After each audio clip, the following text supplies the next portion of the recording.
Hello and welcome to our series on Christian morality. We're talking about the 10 commandments and how our God explains to us what morality actually is, how we as human beings are designed to live. The two commandments God gives us, again, the greatest commandments, are that we love God with all of our heart, soul, strength, and mind, and that we love our neighbor as ourselves. In the first table of the law, God explains that first commandment. That's in the first three commandments. And with the rest of the commandments, the second table of the law, God is explaining to us what it actually means to love our neighbor as ourselves. So we've seen already that God has given your neighbor and you as well, life and a body, and therefore we are to respect our neighbor's life and body. We saw that God has given your neighbor family, which comes through the blessings of sex and marriage, and therefore we are to respect those gifts. We've seen that God has given possessions to your neighbor so that they might take care of their body and life and their family, and therefore we are to respect and help our neighbor to improve their possessions. Now in this next commandment, we're talking more about not so much a physical thing, but more of a social thing, the reputation that your neighbor has. Your neighbor has a name, which involves really everything that they are, right? Well, we talked about this with the second commandment, that God's name really represents everything that God is. It represents everything that he has done, everything that people know about him, right? In the same way, God has given you a name, and that name encompasses everything that people know about you. As your name, they're not just mouthing syllables, right? They are thinking of everything that they know about you. They're thinking of their entire relationship with you, right? And so therefore, we want to protect a good name if our neighbor has one, right? And we want to help our neighbor to improve their reputation because that's going to be for their good. So let's go ahead and jump right into it. We're looking in Exodus chapter 20, where God originally gives these commandments. There in Exodus 20 we read, "You shall not give false testimony against your neighbor."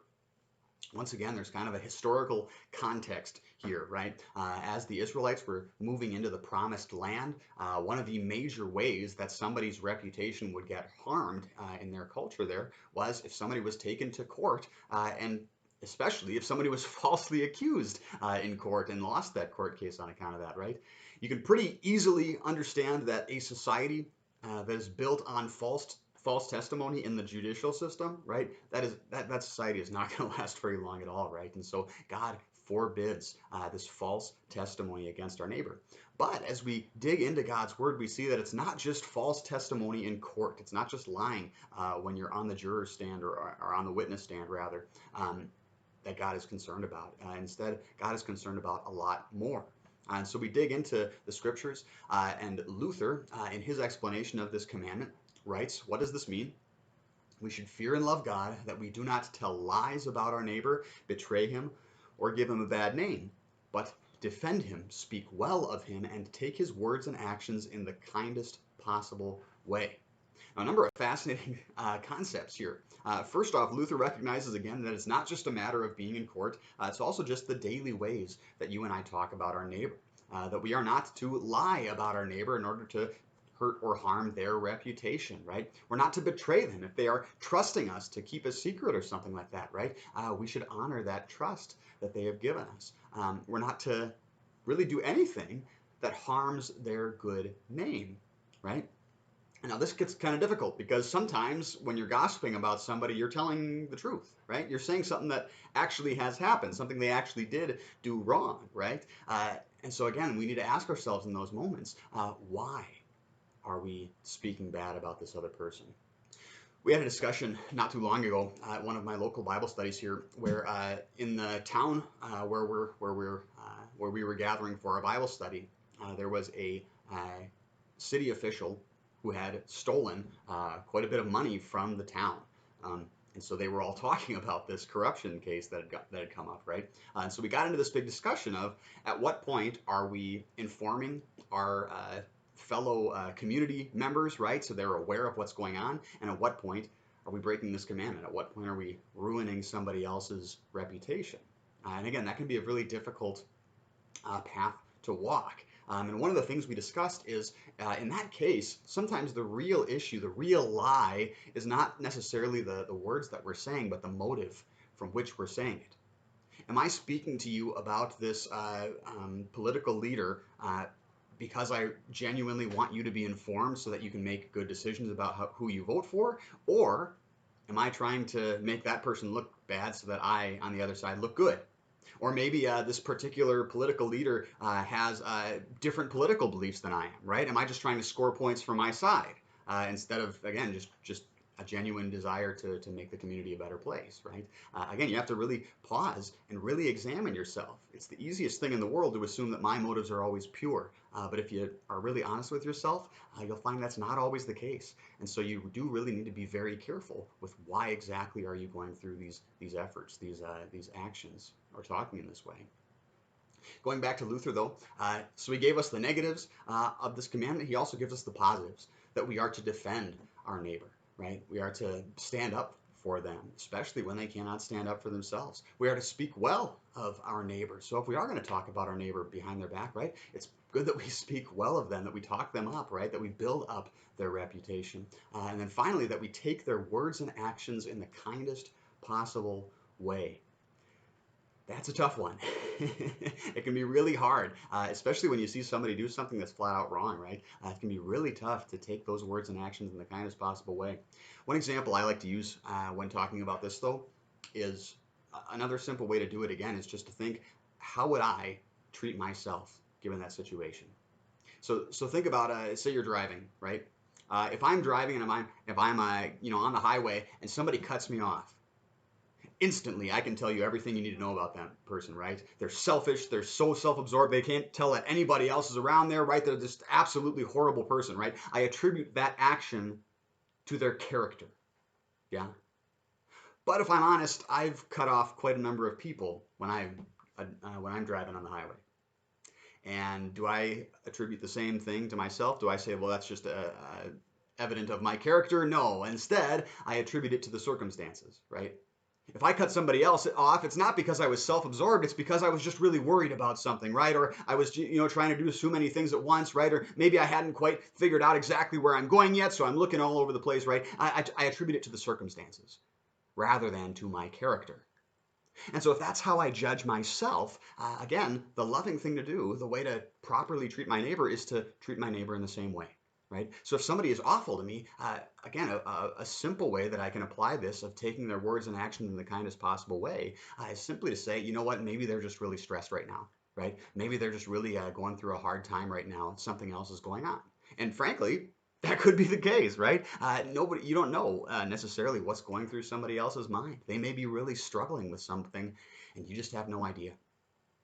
So let's take a little bit of time to dig into this concept of taking care of our neighbor in regards to their reputation and therefore how we speak about them, whether that speaking is being honest or building them up, right? These are the ways that our God wants us to use our words.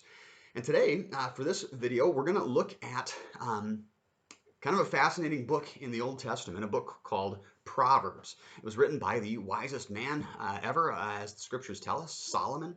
And it's filled with a bunch of just very short proverbs, basically one verse long, tiny snippets of wisdom. And it's a fascinating book because it's not really a book like you and I are used to, right? In our culture, generally, we're kind of a headlines culture, right? We just want to get the basic story, what's going on, right? I want to be able to, if I do read the whole article, I want to have a beginning, middle, and end. I want to be able to read through it quickly and automatically understand everything. This is not how this book, Proverbs, was written. Instead, if you do just kind of sit down and read through the whole thing, you'll kind of be like, man, there was just kind of a fire hose of information thrown at me, right? There doesn't seem to really be any specific organization of, okay, right, in this section we're going to talk about how you treat your neighbor's property. And in this section we're going to talk about using your words wisely. It kind of just jumps all over the place. But again, the purpose is that we take our time with this book of Proverbs, that we chew on it, right? Maybe you read through a couple of Proverbs and you just sit and think on it. right? So I'd encourage you as we go through in this video, as we go through a number of these proverbs and look at how to use our words wisely, I'd encourage you maybe open up Proverbs yourself, or maybe write down the proverbs that we go through today, and open that book up again and read through some of these same proverbs again to just chew on them one more time. Again, that is going to help it stay in your mind much better than just watching through this video just one time.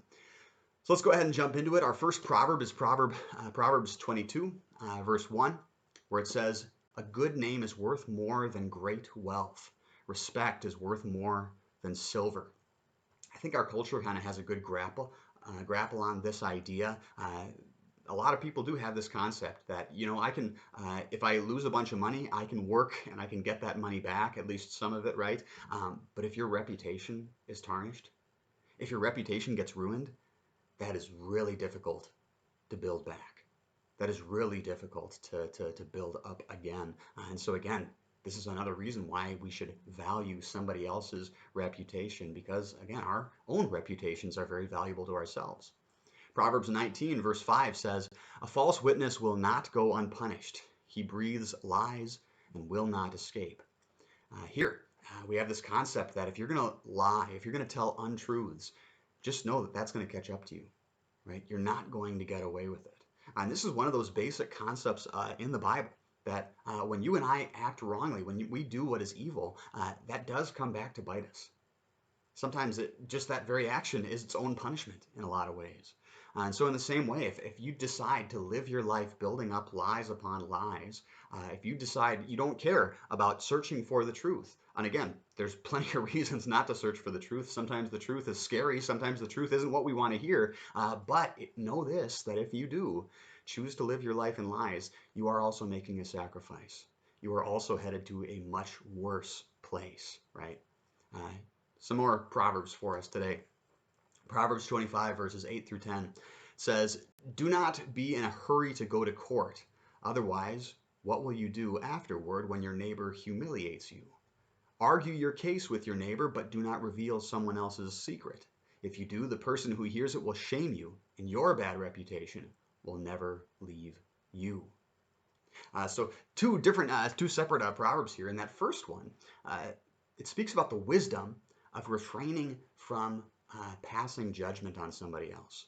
And this can, again, if you watch the news and you actually pause to think about the news, you've probably noticed this quite a bit. A news story will come up and everybody knows this is the absolute truth, and then a couple weeks later, the actual truth comes out and the original story was totally wrong. I remembered hearing about a story. There was a politician who was accused of, I believe it was accepting bribes to decide how he was going to vote on different things. And the word came out about this corruption scandal. It was obvious. Everybody knew that this guy was corrupt, that he was a horrible politician, a horrible man. And so people let him know about that, right? People really came after him. The entire time he very emphatically said, no, it's not true. He was innocent. He didn't do anything like this. But the truth was out there. Everybody knew this was a horrible guy, and so everybody was furious with him. Well, as time went on, this guy could not stand all the harassment and everything, and finally he took his life. Obviously, that was an admission of guilt, right? Why would he kill himself if he was innocent, right? Although, when some time passed, the truth did come out, and it turns out he was innocent of everything. It turns out this guy was actually a really good politician. You don't see a ton of them, right?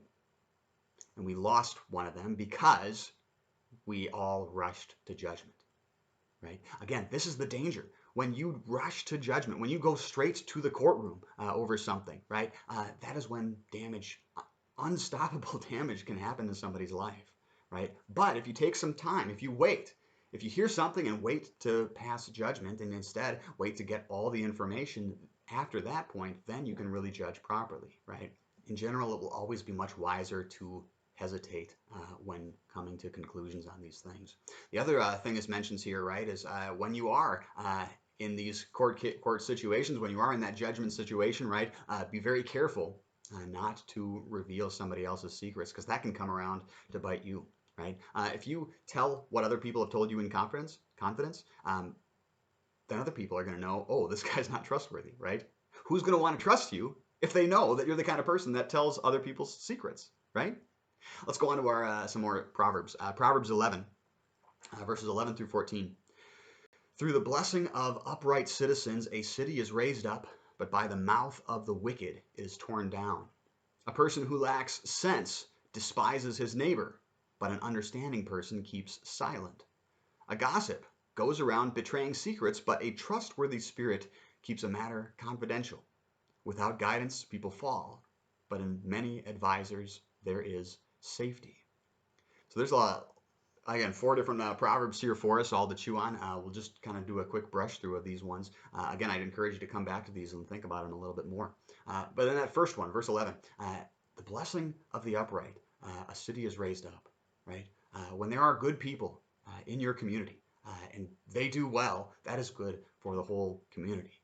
But by just the mouth of evil people, just the way they speak, that can destroy the entire town, right? Think about that, right? Your mouth is a powerful, powerful weapon, right? You can do incredibly devastating things by what you say. And so therefore, you want to be very careful with what you say. You want to make sure that the words that come out of your mouth do actually build up the people around you, do help your community to thrive rather than destroy it, right? I mean, who wants to destroy the community that they live in, right? So be very careful what you say. He goes on to say in verses 12 and 13, again, speaking about this whole idea of how do you treat the way other people have treated you, right? The way other people have trusted you, right? Are you going to keep those secrets that they tell you, or are you instead going to bring those out, right?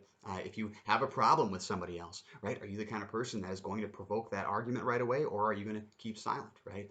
Again, there are some times where it's just much better to drop the issue and move on, right? Sometimes you also, again, this is part of wisdom. You have to know also that sometimes there are points where you have to bring it up. You can't just keep silent on a matter forever, right? Otherwise, it just grows and blows up on you. Again, this is all part of wisdom. You have to know when to do the one thing, when to do the other. There's not a one-size-fits-all answer for every situation, and a wise person is going to recognize that. Last thing to mention is, again, verse 14, he talks about guidance. And the importance of that. When you have advice from many different sources, you're going to do a lot better. Again, this is something that we are not good at in our society. We are a society of fools, essentially. We don't seek out advice. We don't seek out differing opinions on matters. Instead, we choose to seek out those people that already agree with us and that are going to praise us for the right think, right? No, it's much more valuable for us to get different voices, to hear different points of view, to get guidance, different ideas on how we should move forward in our lives. And if you refuse to listen to advice, if you refuse to listen to what others have to say, you're going to run into a mess eventually. Continuing on, Proverbs 17, verses 9 and 10. A person who covers an offense pursues love, but one who repeats the matter separates friends. A reprimand impresses a discerning person more than receiving 100 lashes impresses a fool. All right, a couple different things here, right?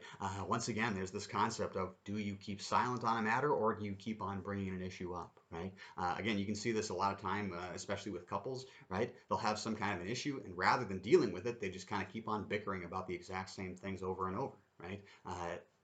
At a certain point, there's just nothing helpful to be done there, right? Either deal with the issue or you don't need to bring it up, right? Verse 10, again, talking about this, the value of listening to reprimands. Again, we're not a good culture of listening. And so for a wise person, what this is saying, right? A wise person, if somebody calls you out for doing something wrong, if you're wise, you're going to listen to that. You're going to change your life based on what you've heard. But if you're a fool, you're not going to change your life even if somebody beats the snot out of you for doing the wrong thing, right? You're just going to keep on doing that stupid thing over and over. Again, this is not a good way to live. Proverbs 17, again, continuing on, verses 11 through 14. An evil person promotes only rebellion, and a cruel messenger will be sent against him. Better to meet a bear robbed of her cubs than to meet a fool in his stupidity. A person who repays evil for good, evil will never leave his house. Starting a quarrel is like opening a floodgate, so stop the dispute before it gets started. A lot of different things here again. Chew on these, I encourage you. Once again, an evil person is going to continually be pushing for this chaos and rebellion. and it's only going to bite them in the butt in the end, right? It's only going to come right back and mess them up. Notice too the danger of running into a fool in 17 verse 12, right? It's better to meet a bear robbed of her cubs than a fool bent on his stupidity, right? Again, it's far better for us to understand the situation we're in and how to effectively live in that situation than to just insist on our stupidity and continue living in that. I'm going a little bit long here. We'll end with a couple more Proverbs here. Proverbs 31, verses 8 through 9. Speak up for those who cannot speak. Speak for the rights of all those who are defenseless. Speak up, judge fairly, and defend the oppressed and needy. You've probably seen plenty of times where there are people that could not defend themselves, and there was no one to defend them. It is wise to speak up for them. It is wise to look out for those people who are weak, right? Because frankly, that's just what a strong person does, right? A strong person stands up for those who cannot defend themselves. And that helps the entire community, right? That helps everybody else. And it is wise, it is good for us to, again, speak well of those who can't defend themselves, to defend them, to help them when others refuse to do that. That's not an easy thing, right? If you try to defend somebody else, you might end up the target, right? And nobody wants that. And yet, when you pursue what is right, this is what you're going to do, right? Even if you have to pay the price for it, right? Again, go back to Jesus, right? What does he do? When you and I couldn't defend ourselves before God's judgment, Jesus stands in the way. He takes that judgment himself. That's all for this section. We'll do a part two, continuing to think on this commandment of what it means to speak honestly, what it means to pursue a good name for our neighbor in the next video. With that, God's richest blessings on you till we meet again. And I say, can't be that easy. And he said, and no, it wasn't easy, but be still and know that